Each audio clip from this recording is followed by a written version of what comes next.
नमस्कार, डेली 24 भारत देख रहे हैं आप। मैं हूं आपके साथ साहिल धुलिया। बुलेटिन की शुरुआत करेंगे।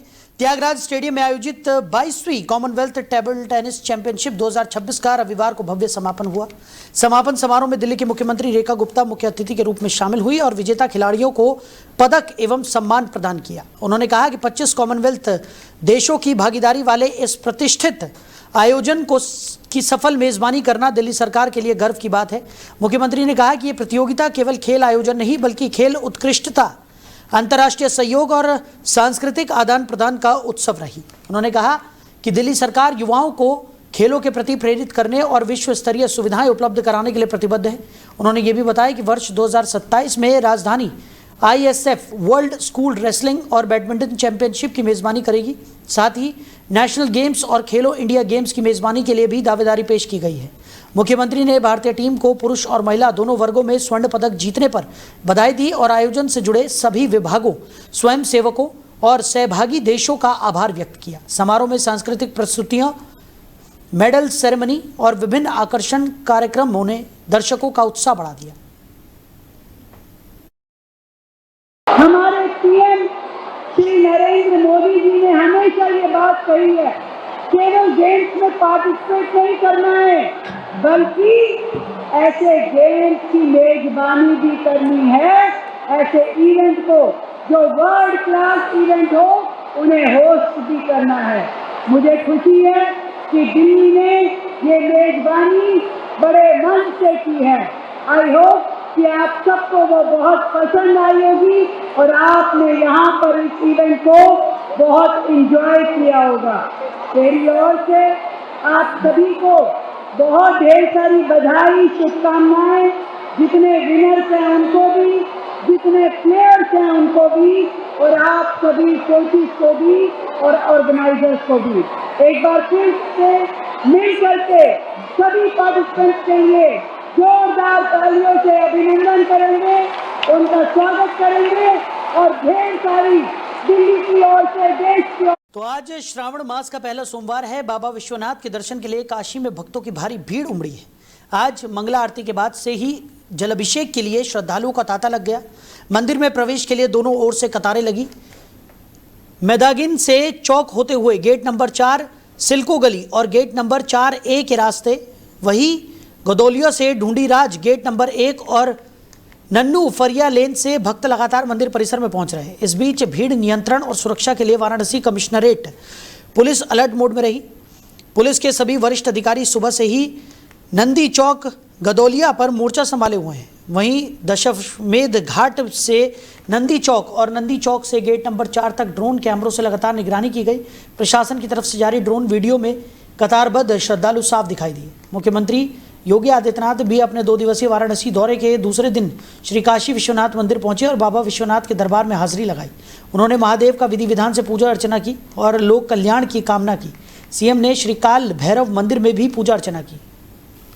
वहीं महिला पहलवानों की तरफ से लगाए गए यौन शोषण के आरोपों से जुड़े चर्चित मामले में बृजभूषण शरण सिंह को बड़ी राहत मिली है। राउज एवेन्यू कोर्ट ने बृजभूषण शरण सिंह और उनके सहयोगी विनोद तोमर को सभी आरोपों से बरी कर दिया। यह फैसला स्पेशल जज अश्विनी पवार ने बंद कमरे में सुनाया। गौरतलब है कि 10 मई 2024 को अदालत ने बृजभूषण शरण सिंह के खिलाफ भारतीय दंड संहिता की धारा 354 के और 354A के तहत आरोप तय किए थे। इसी मामले में उनके सहयोगी विनोद तोमर के खिलाफ भी आरोप तय किए गए थे।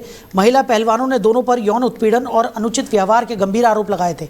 अब अदालत ने सुनवाई पूरी होने के बाद दोनों आरोपियों को बरी कर दिया है। इस फैसले के बाद लंबे समय से चर्चा में रहे इस मामले में न्यायिक प्रक्रिया का एक अहम चरण पूरा हो गया है। अदालत के फैसले के बाद इस बहुचर्चित मामले पर देश भर की निगाहें टिकी हुई है और विभिन्न पक्षों की प्रतिक्रियाओं का इंतजार किया जा रहा है। तो इसी खबर पर ज़्यादा चर्चा के लिए हमारे मैनेजिंग एडिटर रमेश ठाकुर जी हमारे साथ जुड़ गए। रमेश जी, बृजभूषण शरण सिंह के लिए आज का दिन बेहद महत्वपूर्ण है, बेहद शुभ आज का दिन वो मान रहे हैं क्योंकि राउज एवेन्यू कोर्ट ने उन्हें यौन उत्पीड़न मामले में बरी कर दिया है। कैसे देख रहे हैं इस फैसले को? देखिए, इस फैसले के बाद में कई तरह की चर्चाएं शुरू हो गई हैं पूरे हिंदुस्तान में।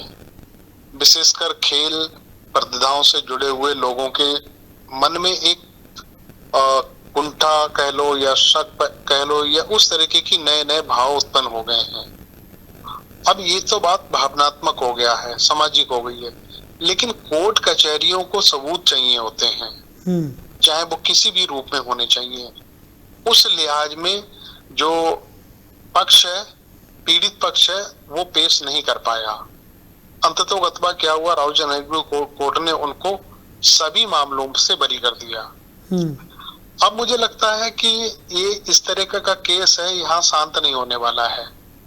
ठीक है, ये उच्च अदालत में जाएगा, इसमें कोई दो राय नहीं है। अभी उनके वकील ने भी कहा है कि हमारी बात को सही से जज ने नहीं सुना या सही से एडमिट नहीं किया गया, लेकिन हम इस मुद्दे को पीछे नहीं हटेंगे, आगे भी जाएंगे। अब पहली बात तो ये है, इस केस में दम साहिल जी इसलिए नहीं था क्योंकि जो एफआईआर दर्ज हुई थी वो कोर्ट के आदेश पे हुई थी। 56(3) का जब मामला आया था तो उसके बाद ये सारी चीजें हुई थी। 164 का बयान हुआ था, तब पीड़ित पहलवानों ने भी सब चीजें बताई थी, लेकिन उसका कोई ज्यादा आधार नहीं मिल पाया। तो वही वजह है कि इनको बरी कर दिया गया है। और ये आपने बिल्कुल सही कहा, बृजभूषण शरण के लिए बहुत बड़ी खबर है, राहत देने वाली खबर है, क्योंकि इसी केस ने उनकी राजनीतिक पूरी तरीके से हत्या करने की कोशिश की थी। अब उसमें ये था, उनको टिकट भी नहीं दिया गया था। भारतीय जनता पार्टी ने पिछले 2024 में उनको गोंडा से ना लड़ा के उनके पुत्र को टिकट दिया गया था। और तब से अगर आप देखो तो खेल संघ के जो पहलवानी के हैं उनमें इनको इस्तीफा भी देना पड़ा। उसके बाद में भारतीय जनता पार्टी ने बिल्कुल मुंह फेर लिया, किसी समिति में और किसी भी बड़ी मीटिंग में उनको नहीं बुलाया जा रहा था, और या यूं कहें कि कोई भी उनको दायित्व नहीं दिया जा रहा था। तो ये बहुत बड़ी खबर उनके लिए है। हो सकता है यहाँ से फिर वो अपनी राजनीति में कमबैक करें। जी बिल्कुल। और कहीं ना कहीं जिस तरीके से उन्होंने अध्यक्ष पद से भी इस्तीफा यहाँ पर दिया था, और उनका यही कहना था कि जब तक वो पूरे मामलों से बरी नहीं हो जाते तब तक वो दोबारा इस तरीके की किसी भी राजनीति की जो प्रक्रिया है उसमें वो पूरी तरह से सम्मिलित यहाँ पर नहीं होंगे। लेकिन अब जिस तरीके से एक बड़ी राहत यहाँ पर राउस रेवेन्यू कोर्ट ने उन्हें दे दी है, दूसरी तरफ महिला पहलवानों को लेकर, क्योंकि हमने पिछली बार देखा था कि किस तरीके से वो सड़कों पर उतर आए थे, प्रदर्शन कर रहे थे, अपनी मेडल तक उन्होंने त्यागने का फैसला यहाँ पर कर लिया था। अब कोर्ट से एक बड़ा झटका यहाँ पर महिला पहलवानों को लगा है। इसके बाद क्या एक बार फिर से ऐसा हो सकता है कि वो आंदोलन की राह पकड़े? क्योंकि अभी तो राउस रेवेन्यू कोर्ट की तरफ से ये फैसला दिया गया है, अभी उच्च अदालतें भी है जहां पर वो एक बार फिर इस पूरे प्रकरण को उठा सकते हैं। नहीं, ये भी तो 3 पड़ाव है इसके। राउस रेवेन्यू कोर्ट के बाद में ये निचली अदालत में जाएगा, फिर हाई कोर्ट में जाएगा, फिर सुप्रीम कोर्ट में जाएगा। ये लंबी लड़ाई है इसमें। ये आपने बिल्कुल सही कहा, जो पीड़ित जो पहलवान है वो शांत तो नहीं बैठेंगे, क्योंकि बीच में भी अगर जब पुलिस की तरफ से कोई जब पॉस्को एक्ट में जब ये धारा लगी थी तो उसको भी जब पुलिस ने निकाला था तब भी पहलवानों ने विरोध किया था। साक्षी मलिक का अगर आपको याद हो तो अपना मेडल लेके वो हरिद्वार में बहाने भी चली गई थी। हालांकि उनको प्रशासन ने उस समय मनाया था तो वैसा नहीं किया था, लेकिन वो पीड़ा, वो दर्द हमेशा से इनके परिजनों में और खुद पीड़ित पहलवानों में बरकरार है।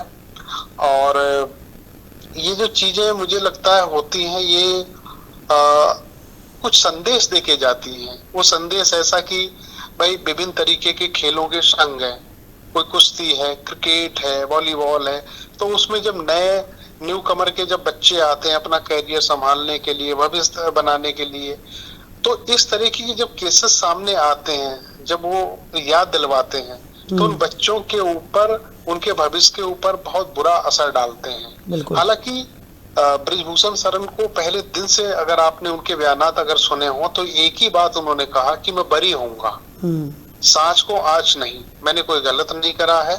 और ये सारे के सारे राजनीतिक से प्रेरित मामले हैं, आरोप हैं। उन्होंने रणदीप हुड्डा को, कांग्रेस को इनमें जोड़ा था कि उन्होंने उकसा के पहलवानों को जंतर मंतर पे बैठने के लिए मजबूर करा। और चुनाव से पहले ये भी कहा जा रहा था कि देखना आने वाले समय में जितने पहलवान बैठे हुए हैं ये सारे के सारे चुनाव लड़ेंगे। ऐसा हुआ भी, क्योंकि उनमें से एक बड़ी पहलवान, बड़ा नाम हालांकि हम उनको सम्मान आज भी देते हैं, कल भी देंगे, क्योंकि देश को रिप्रेजेंट करा और बहुत उन्होंने मान सम्मान गौरव अर्जित करा है। बाद में वो जीती, पहलवान विधायक बनी जाके, तो ये सब चीजें होती रही हैं। लेकिन इनको कहीं ना कहीं ये विश्वास था कि मैं इस पूरे मामले से बरी होऊंगा, और जब मैं बरी होऊंगा तो फिर मैं अपने खेल संघ में वापस जाऊंगा, अध्यक्ष बनूंगा और राजनीतिक में फिर मैं कमबैक करूंगा। जी। और कहीं ना कहीं इस पूरे प्रकरण में हमने देखा था कि महिला पहलवानों की तरफ से जिस तरीके के आरोप लगाए गए, कुछ पहलवान जो थी वो बृजभूषण शरण सिंह के समर्थन में भी उतरती हुई नजर आई थी, और यही सबसे बड़ी वजह रही कि कहीं ना कहीं इस मामले में बृजभूषण शरण सिंह जो थे वो भी पूरी तरह से आश्वस्त थे कि कभी ना कभी वो इस पूरे मामले से बरी होंगे, क्योंकि उन्होंने कुछ गलत नहीं किया है। और उनके बयानों में ये साफ तौर पर झलक भी रहा था, क्योंकि बार बार वो इस बात का जिक्र कर रहे थे कि अगर कुछ महिलाएं जो पहलवान हैं वो मुझ पर इस तरीके के आरोप लगा रही हैं, तो कई महिला पहलवान ऐसी भी हैं जो मेरे समर्थन में हैं। अगर मैं महिलाओं के साथ इस तरीके की कोई भी घटना घटित करता तो बाकी के पहलवान मेरे समर्थन में क्यों हैं? बार बार वो इस चीज को दोहरा भी रहे थे। देखिए साहिल, इसमें आप प्रभाव को समझने की कोशिश कीजिएगा। बृजभूषण शरण कोई छोटा बड़ा नाम नहीं है, वो बड़ा नाम है, क्योंकि मेरा जिला पीलीभीत है, बगल में ही उनका जिला है गोंडा। तो हमने उनकी राजनीति, उनका प्रभाव, और एक बीच में शब्द गया था दबदबा है दबदबा रहेगा, तो उस दबदबे को हमने देखा है। उनके घर के जो पालतू जो कुत्ते होते हैं वो भी हेलीकॉप्टर में हवा खाते हैं, घूमते हैं, और वो कई सालों तक, वर्षों तक जिले का प्रतिनिधित्व करते रहे। फिर बाद में कट के प्रतापगढ़ और जो अयोध्या दूर हो गया, नहीं तो अयोध्या तक के आसपास 5-6 जिले ऐसे थे जहां इनमें प्रभाव रहता था। ये बात जब वो समाजवादी पार्टी में थे तब भी मुलायम सिंह जानते थे, अब भारतीय जनता पार्टी में है, ये मोदी जी भी जानते हैं, अमित शाह जी भी जानते हैं, और योगी जी भी जानते हैं। तो उनके प्रभाव को कम करने की कोशिश तो हुई, लेकिन हो नहीं पाया। अब बात जब मानवता और मानवीय पहलू जब आ जाता है, तो साहिल जी कभी ये लगता है कोई भी इतने बड़े कद की जो महिला हो, जिन्होंने देश को प्रतिनिधित्व करा हो खेलों के तौर पे, वो अपने ऊपर अनावश्यक तरीके से इस तरीके के शोषण के आरोप तो कोई नहीं लगवाएगा, क्योंकि सबको अपनी मान मर्यादा, लज्जा, अपनी इज्जत प्यारी है। तो अगर कोई पीछे से पैसे दे उसको टिकट का या फिर पार्टी में आने का उकसाने की भी कोशिश करे, तो मुझे लगता है एक कोई अशिक्षित महिला तो चलो उस इन्फ्लुएंस में आ सकती है, लालच में आ सकती है, लेकिन जिसने सब कुछ पाया हो वो लालच में आके इस तरह की हरकतें किसी के साथ में नहीं करती है। ये दो मानवीय पहलू निकल के आते हैं। लेकिन दूसरा पहलू ये है, अगर मामला झूठा है तो किसी के ऊपर झूठा आरोप लगना नहीं चाहिए। में उसकी जिंदगी, उसका परिवार, उनका कैरियर भी खत्म नहीं होना चाहिए। तो ये दोनों पलड़ों को जब एनालिसिस कोर्ट ने करा तो उनको लगा कि नहीं, मामला कुछ नहीं है, सबूत पर्याप्त नहीं है, सामने वाला जो आरोपी है उसके ऊपर आरोप हटाया जाए और उनको बरी कर दिया जाए, और आज वो बरी होके बाहर निकले। चलिए रमेश जी, हमारे साथ जुड़ने के लिए, इस तमाम चर्चा के लिए आपका बहुत शुक्रिया।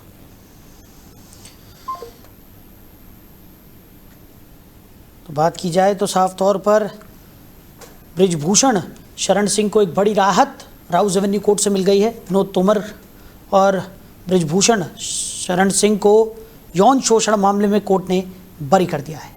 वहीं जंतर मंतर प्रदर्शन के दौरान प्रधानमंत्री नरेंद्र मोदी के खिलाफ आपत्तिजनक टिप्पणी को लेकर चर्चाओं में आई नाबालिग रुचिका सिंह को बड़ी राहत मिली है। दिल्ली पुलिस ने स्पष्ट किया है कि इस मामले में न तो कोई एफआईआर दर्ज की गई है और न ही आगे कोई एफआईआर दर्ज की जाएगी। पुलिस के अनुसार इस मामले में पहले नोएडा पुलिस ने 0 एफआईआर दर्ज कर उसे दिल्ली पुलिस को भेजा था, लेकिन जांच के बाद दिल्ली पुलिस ने मामले को आगे न बढ़ाने का निर्णय लिया है। वीडियो वायरल होने के बाद रुचिका सिंह ने सार्वजनिक रूप से माफी मांगते हुए कहा था कि वो महज 15 वर्ष की हैं और दूसरों के बहकावे में आकर उसने आपत्तिजनक टिप्पणी की थी। उसने अपनी गलती स्वीकार करते हुए इसे अपनी पहली और आखिरी भूल बताया और पूरे देश से क्षमा भी मांगी। इससे पहले प्रधानमंत्री नरेंद्र मोदी भी कह चुके हैं कि भटके हुए बच्चों को सजा देने के बजाय उन्हें सुधरने का अवसर मिलना चाहिए। वहीं रुचिका की मां ने भी प्रधानमंत्री से एफआईआर वापस लेने की अपील की थी। अब दिल्ली पुलिस के फैसले के बाद नाबालिग और उसके परिवार को बड़ी राहत मिली है। वहीं राजधानी दिल्ली के न्यू उस्मानपुर इलाके में रविवार रात एक दर्दनाक हादसा हो गया। जेपी नगर स्थित एक मंजिला किराए के मकान की छत का एक हिस्सा अचानक से भरभरा कर गिर गया, जिसमें मलबे में दबकर पति पत्नी गंभीर रूप से घायल हो गए। दोनों को तत्काल अस्पताल पहुंचाया गया, लेकिन इलाज के दौरान उनकी मौत हो गई। वहीं घर में मौजूद उनका 9 से 10 वर्षीय बच्चा इस हादसे में बाल बाल बच गया। पुलिस के अनुसार मृतक की पहचान आकाश के रूप में हुई है, जो उत्तर प्रदेश के इटावा का रहने वाला था और दिल्ली में हलवाई का काम करता था। घटना की सूचना मिलते ही पुलिस, अग्निशमन विभाग और राहत बचाव दल मौके पर पहुंचे और मलबे में फंसे लोगों को बाहर निकालने के लिए अभियान चलाया। स्थानीय निवासी बलबीर सिंह परमार ने बताया कि हादसे के बाद उन्होंने स्वयं घायल आकाश को अपनी गाड़ी से अस्पताल पहुंचाया और तुरंत पुलिस को सूचना दी। कुछ देर में स्थानीय बीट अधिकारी, थाना प्रभारी और पुलिस टीम मौके पर पहुंच गई। फिलहाल छत गिरने के कारणों का पता नहीं चल सका है। पुलिस ने मामला दर्ज कर जांच शुरू कर दी है और यह पता लगाने का प्रयास किया जा रहा है कि हादसा किन परिस्थितियों में हुआ। वहीं मुजफ्फरनगर के खतौनी क्षेत्र में कांवड़ पटरी मार्ग पर उस समय हड़कंप मच गया जब करीब 10 फीट लंबा अजगर अचानक खेत से निकलकर सड़क पर आ गया। घटना चलसीना रोड स्थित रामपुर कांवड़ पटरी मार्ग की बताई जा रही है। अजगर को सड़क पर देख कांवड़ी और राहगीरों में अफरा तफरी का माहौल बन गया। लोगों ने तुरंत सुरक्षित दूरी बनाते हुए इसकी सूचना स्थानीय ग्रामीण और वन विभाग को दी। सूचना मिलते ही पुलिस और वन विभाग की टीम मौके पर पहुंची। टीम ने सावधानीपूर्वक रेस्क्यू अभियान चलाकर विशाल अजगर को सुरक्षित पकड़ लिया। रेस्क्यू के दौरान कुछ समय के लिए मार्ग पर लोगों की आवाजाही भी प्रभावित रही, लेकिन पुलिस ने स्थिति को नियंत्रित करते हुए किसी भी अप्रिय घटना को होने से रोक दिया। वन विभाग की टीम ने अजगर को पकड़ने के बाद उसे सुरक्षित जंगल में छोड़ दिया। अधिकारियों ने लोगों से अपील की कि अगर कहीं वन्य जीव दिखाई दें तो घबराने के बजाय तुरंत वन विभाग या पुलिस को सूचना दे और स्वयं उन्हें पकड़ने या नुकसान पहुंचाने का प्रयास न करें। समय रहते सूचना मिलने और संयुक्त कार्रवाई के चलते पूरे अभियान को सुरक्षित और सफलतापूर्वक पूरा कर लिया गया। वहीं बुलंदशहर कल्कीधाम पीठाधीश्वर आचार्य प्रमोद कृष्णम ने संसद में हाल ही में हुए घटनाक्रम पर तीखी प्रतिक्रिया देते हुए इसे सनातन संस्कृति का अपमान बताया। उन्होंने कहा कि संसद जैसी सर्वोच्च लोकतांत्रिक संस्था में हुई घटना से करोड़ों सनातन अनुयायियों की भावनाएं आहत हुई हैं। आचार्य प्रमोद कृष्णम ने कांग्रेस सांसद राहुल गांधी और सांसद पप्पू यादव का नाम लेते हुए कहा कि दोनों नेताओं को संत समाज और पूरे सनातन समाज से सार्वजनिक रूप से माफी मांगनी चाहिए। उन्होंने अपने संबोधन में अभिभावकों से अपील की कि वो बच्चों को भारतीय संस्कृति, संस्कार और राष्ट्रभक्ति की शिक्षा दें। उन्होंने युवाओं को भगत सिंह, महावीर, गौतम बुद्ध और सुभाष चंद्र बोस जैसे महापुरुषों के आदर्शों पर चलने की सलाह दी। आचार्य प्रमोद कृष्णम ने तथाकथित कॉकरोच मूवमेंट और विदेशी ताकतों की साजिश बताते हुए आरोप लगाया कि इसके जरिए प्रधानमंत्री नरेंद्र मोदी की छवि को नुकसान पहुंचाने की कोशिश की जा रही है। उन्होंने कहा कि युवाओं के प्रति प्रधानमंत्री का व्यवहार उन्हें बुद्ध, महावीर और महात्मा गांधी के करुणा और क्षमा के संदेश की याद दिलाता है। साथ ही उन्होंने समाज से संयम, संस्कार और राष्ट्रहित को सर्वोपरि रखने की अपील भी की। वहीं उत्तर प्रदेश विधानसभा चुनाव 2027 को लेकर आजाद समाज पार्टी काशीराम ने अपनी चुनावी तैयारियां तेज कर दी हैं। पार्टी के राष्ट्रीय अध्यक्ष एवं सांसद चंद्रशेखर आजाद के निर्देश पर जारी पहली सूची में शामली जिले की थाना भवन विधानसभा सीट के लिए मौसम राव और चुनाव प्रभारी नियुक्त किया गया है। 31 जुलाई 2026 को जारी इस सूची में प्रदेश के कई विधानसभा सीटों के लिए चुनाव प्रभारियों की घोषणा की गई है। थाना भवन में मौसम राव को जिम्मेदारी मिलने के बाद पार्टी कार्यकर्ताओं में उत्साह का माहौल देखा जा रहा है। माना जा रहा है कि पार्टी अब बूथ स्तर तक संगठन को मजबूत करने, नए कार्यकर्ताओं को जोड़ने और जनसंपर्क अभियान को तेज करने की दिशा में तेजी से काम करेगी। पार्टी नेतृत्व का कहना है कि संगठन का विस्तार, कार्यकर्ताओं के बीच बेहतर समन्वय और जनता तक पार्टी की नीतियों को पहुंचाना प्रमुख लक्ष्य रहेगा। चुनाव प्रभारी के रूप में मौसम राव स्थानीय स्तर पर संगठन को मजबूती देने और चुनावी रणनीति को प्रभावी बनाने की जिम्मेदारी निभाएंगे। राजनीतिक विश्लेषकों का मानना है कि चुनाव से काफ़ी पहले प्रभारियों की नियुक्ति कर आज़ाद समाज पार्टी ने साफ संकेत दे दिया है कि वो 2027 के विधानसभा चुनाव को लेकर पूरी तैयारी और गंभीर रणनीति के साथ मैदान में उतर चुके हैं। वहीं मुजफ्फरनगर सावन के पहले सोमवार को लेकर कांवड़ यात्रा की सुरक्षा व्यवस्थाओं को जायजा लेने के लिए अभिषेक सिंह मुजफ्फरनगर पहुंचे। उनके साथ एसएसपी संजय वर्मा और एसपी सिटी अमृत जैन भी मौजूद रहे। अधिकारियों ने जिले के विभिन्न संवेदनशील स्थलों का निरीक्षण किया और सुरक्षा व्यवस्था को लेकर संबंधित अधिकारियों को आवश्यक दिशा निर्देश दिए। निरीक्षण के दौरान डीआईजी ने नेशनल हाईवे 58 स्थित रामपुर तिराहा कांवड़ मार्ग पर बनाए गए निगरानी वॉच टावर पर चढ़कर दूर दूर तक सुरक्षा और यातायात व्यवस्था का जायजा लिया। उन्होंने कहा कि कांवड़ यात्रा के दौरान श्रद्धालुओं की सुरक्षा सर्वोच्च प्राथमिकता है और किसी भी तरह की लापरवाही बर्दाश्त नहीं की जाएगी। डीआईजी अभिषेक सिंह ने स्पष्ट निर्देश दिए कि शहर के अंदर केवल मानक के अनुरूप अधिकतम 12 फीट ऊंचे और 10 फीट चौड़े डीजे को ही प्रवेश की अनुमति दी जाएगी। निर्धारित मानक से बड़े सभी डीजे सीधे हाईवे मार्ग से निकाले जाएंगे ताकि शहर में जाम की स्थिति न बने और आम नागरिकों को किसी प्रकार की असुविधा का सामना न करना पड़े। प्रशासन ने सभी व्यवस्थाओं को सुचारू और सुरक्षित बनाए रखने के लिए व्यापक इंतजाम किए हैं।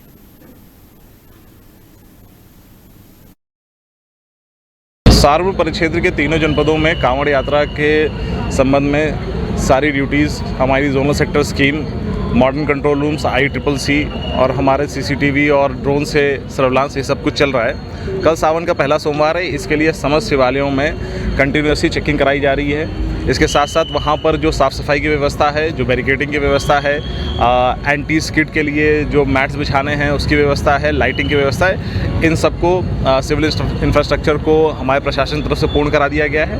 हमारी ड्यूटियाँ रात में 2 ही बजे से खड़ी हो जाएंगी और महिलाओं के लिए अलग लाइन और महिला सुरक्षा के लिए वहाँ पर एंटी रोमियो स्क्वाड और अलग से वहाँ महिला पुलिस का अतिरिक्त बल और PAC का भी कुछ कंपोनेंट वहाँ पे लगाया जा रहा है। ये सुनिश्चित किया जाएगा कि जो भी पहले सोमवार में हमारे श्रद्धालु जलाभिषेक करने के लिए शिवालयों पर जाएंगे, उनको किसी प्रकार की कोई समस्या ना हो।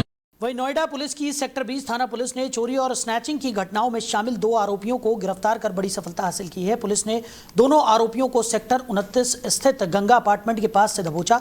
गिरफ्तार आरोपियों की पहचान मुराद उर्फ इमरान और संतोष गुप्ता के रूप में हुई है। पुलिस के अनुसार आरोपियों के कब्जे से चोरी की एक हीरो ग्लैमर मोटरसाइकिल बरामद हुई है, जिसका इस्तेमाल बाइक स्नैचिंग की वारदात में किया गया था। इसके अलावा उनके पास से 5,100 रुपये नगद और एक अवैध चाकू भी बरामद किया गया है। प्रारंभिक जांच में सामने आया है कि दोनों आरोपी पहले भी कई आपराधिक मामलों में शामिल रह चुके हैं। पुलिस उनके आपराधिक इतिहास को खंगाल रही है और ये पता लगाने का प्रयास कर रही है कि किन किन वारदातों में शामिल रहे हैं। सेक्टर 20 थाना पुलिस ने ये कार्रवाई लोकल इंटेलिजेंस और बीट पुलिसिंग की मदद से की। पुलिस का कहना है कि आरोपियों से पूछताछ जारी है और उनसे मिली जानकारी के आधार पर अन्य वारदातों का भी खुलासा हो सकता है। पुलिस क्षेत्र में अपराध पर अंकुश लगाने के लिए लगातार अभियान चला रही है। सावन और कांवड़ यात्रा के बीच समाजवादी पार्टी के सांसद हरेंद्र मलिक शिव चौक पहुंचे, जहां उन्होंने भगवान शिव की पूजा अर्चना की और श्रद्धालुओं पर पुष्प वर्षा कार्यक्रम में हिस्सा लिया। इस दौरान उनके साथ समाजवादी पार्टी के जिलाध्यक्ष सहित कई स्थानीय नेता भी मौजूद रहे। चौक पहुंचे हैं, पुष्प वर्षा की है, क्या कहेंगे शिव भक्तों के लिए?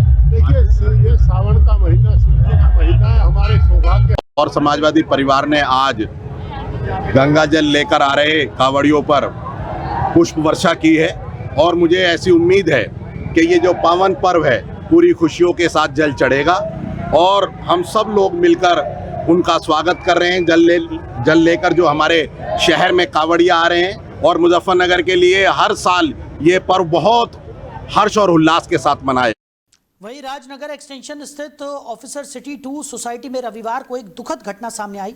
5वीं मंजिल स्थित फ्लैट से गिरने के बाद महिला मनोचिकित्सक डॉक्टर हमिका अग्रवाल की मौत हो गई। पुलिस के अनुसार शुरुआती जानकारी में मामला कथित आत्महत्या का प्रतीत हो रहा है। हालांकि जांच अभी जारी है। मृतका के पिता डॉक्टर R चंद्रा ने बताया कि करीब 1.5 वर्ष पहले उनकी बेटी का अपने पति से तलाक हो गया था। उनका कहना है कि इसके बाद वो लंबे समय से मानसिक तनाव और अवसाद से जूझ रही थी। घटना की सूचना मिलते ही पुलिस मौके पर पहुंची और शव को कब्जे में लेकर पोस्टमार्टम के लिए भेज दिया। फॉरेंसिक टीम ने भी घटनास्थल का निरीक्षण कर साक्ष्य जुटाए। पुलिस अधिकारियों का कहना है कि मामले के हर पहलू से जांच की जा रही है और पोस्टमार्टम रिपोर्ट के साथ साथ घटनास्थल से मिले साक्ष्यों एवं परिजनों के बयानों के आधार पर आगे की कार्रवाई की जाएगी। आज दिनांक 2 अगस्त 2026 को समय लगभग 7:30 बजे थाना नंदग्राम में सूचना प्राप्त हुई कि थाना नंदग्राम क्षेत्र अंतर्गत राजनगर एक्सटेंशन में ऑफिसर सिटी 2 सोसाइटी में एक महिला जिसका नाम हिमिका अग्रवाल पुत्री राकेश चंद्र अग्रवाल उम्र लगभग 40 वर्ष, जो कि अपने 5th फ्लोर फ्लैट में रहती थी अकेली, उन्होंने वहां से कूद कर आत्महत्या कर ली है। मौके पर मौजूद लोगों द्वारा उनको हॉस्पिटल ले जाया गया, जहाँ पर डॉक्टरों ने उन्हें मृत घोषित कर दिया। परिजन मौके पर मौजूद हैं, पूछताछ करके अग्रिम विधिक कार्रवाई की जा रही है। श्रावण कांवड़ यात्रा 2026 के दौरान श्रद्धालुओं की सुरक्षा और सुविधा को प्राथमिकता देते हुए NP सिंह ने रविवार को थाना कैराना स्थित पब्लिक इंटर कॉलेज में स्थापित कांवड़ शिविर का उद्घाटन किया। उद्घाटन के बाद उन्होंने शिविर में आयोजित आरती में भाग लेकर भगवान शिव की पूजा अर्चना की और शिव भक्त कांवड़ यात्रियों का स्वागत किया। इस दौरान पुलिस अधीक्षक ने अपने हाथों से श्रद्धालुओं को भोजन वितरित किया, साथ ही उनसे बातचीत कर उनकी कुशल क्षेम भी जानी। उन्होंने शिविर में उपलब्ध भोजन, स्वच्छ पेयजल, चिकित्सा, विश्राम और अन्य आवश्यक सुविधाओं का निरीक्षण करते हुए शिविर संचालकों को सभी व्यवस्थाएं सुचारू बनाए रखने के निर्देश दिए। इसके बाद SP NP सिंह ने कांवड़ यात्रा मार्ग और आसपास के क्षेत्रों में पैदल गश्त कर सुरक्षा इंतजामों का जायजा भी लिया। वहीं नोएडा में साइबर ठगों ने शेयर बाजार से मोटे मुनाफे का झांसा देकर 2 लोगों से करीब 58 लाख रुपए की ठगी कर ली। पीड़ितों में एक सेवानिवृत्त कर्मचारी और एक इंजीनियर शामिल है। आरोपियों ने व्हाट्सएप के जरिए शेयर बाजार में निवेश का संदेश भेजकर उन्हें अपने जाल में फंसाया। ठगों ने खुद को फर्जी फिनसोल सिक्योरिटी कंपनी का प्रतिनिधि बताते हुए पीड़ितों से एक निवेश ऐप डाउनलोड कराया। शुरुआत में मात्र 5,000 रुपये का मुनाफा दिखाकर उनका भरोसा जीता गया।